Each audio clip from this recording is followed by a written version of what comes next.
একটি রাজনৈতিক দল আমি দেখলাম, এটা আমার কাছে বিস্ময় লেগেছে, যে দেশপ্রেমিক তারা আর সেনাবাহিনী।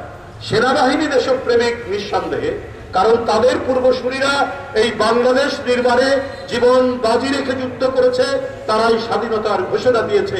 মেজর জিয়াউর রহমান অন্যতম একজন সেই সেক্টর কমান্ডার যিনি স্বাধীনতার ঘোষণা দিয়েছে। আরো মেজররা যারা ছিলেন সেক্টর কমান্ডার সেই সময়, পরে তারা অনেকে জেনারেল হয়েছে, আপনার অনেকেই এ করতে হয়েছে।